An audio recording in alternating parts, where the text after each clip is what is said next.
After 3 years doing trips all over the country and countless nights in this four-wheel camper, I want to talk about 5 things that I hate about this camper. Now, hate's a strong word, so maybe it's things I wish I did differently or things I wish four-wheel camper would do differently. But either way, here's what I think could be better with the camper.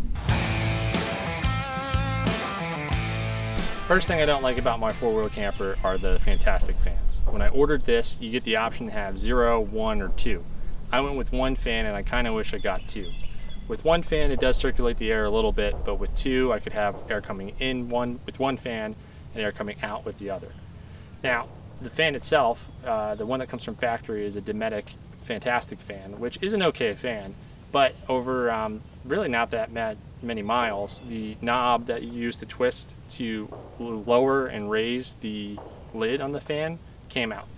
It rattled out while I was going down the road. I've taken the fan apart a few dozen times trying to get it in there, and ultimately it always rattles loose again. Now, this might be partly my fault from over tightening it when I'm trying to close the lid, but either way, it's kind of a disappointment that I'm struggling to keep this fan working. Down the road, I'm looking to upgrade to 2 Max Air fans.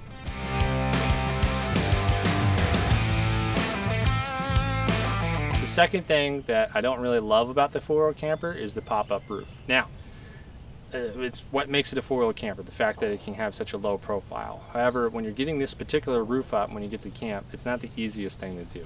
Sure, it goes up in a matter of seconds, but you got to put some force behind it when you're putting the roof up. You're able to upgrade the struts, the lifting struts on the outside of the camper that lift the roof. However, if you don't have enough weight up there and it's out of balance, then it'll go up real easy, but then you'll have a hard time pulling the roof back down when you go to close it up. I'm pretty good at taking my time when I'm putting the roof up or taking it down, but I've still made some mistakes, probably because there's a few steps when it comes to putting this thing up and down. One time I forgot to latch all the latches that go all around the outside, and then driving down the highway, the roof popped up on me. There wasn't any damage, but it could have been pretty bad if I didn't realize it had popped up and ran into something, or I'm wondering after prolonged highway use with the roof up if something would have eventually broken.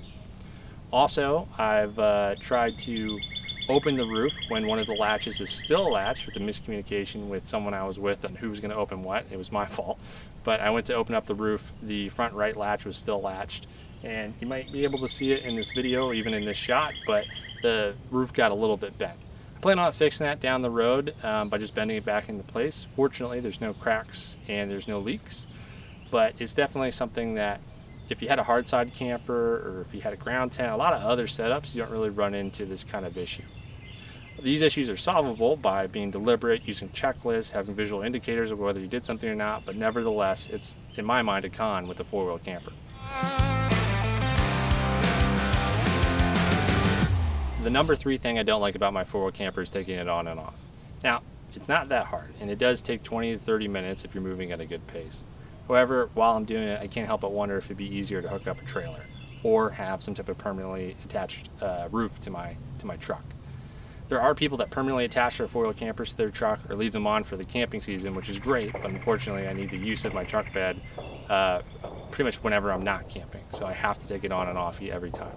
I think at the end of the day, it's whether or not you want to take the inconvenience of a four-wheel camper, taking it on and off, to get the capability of a four-wheel camper based on what you want to use it for.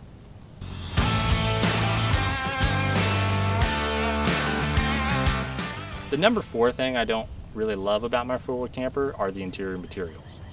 Four-wheel campers as a whole are really well built, but the interiors I think are a little bit outdated and are using a lot of the materials that you find in traditional RV manufacturing. If you look to Europe or Australia, you see a lot more composite materials and things that I think will hold up a little bit better to rattling down the road when you're driving, but you just don't get those in a four-wheel camper. There are other campers out there like Scout campers and OEV campers that I think use more modern materials, and I hope that down the road four-wheel camper will update their interiors and we'll get to see that on these type of truck campers.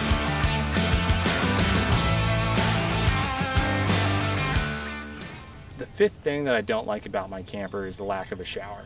Now, when I purchased this camper, this specific camper is a Hawk Shell model. It doesn't have a water system, and I did that on purpose. 1, because I wanted the simplicity of it, not having to winterize a water system. And number 2, it's a heck of a lot cheaper than the four-wheel camper that comes with a full-blown water system. Now, I've definitely appreciated that over the years. However, I've also run into numerous times when I wish I'd be able to take a shower after a long day on the trail, or just out there doing all different types of adventure stuff.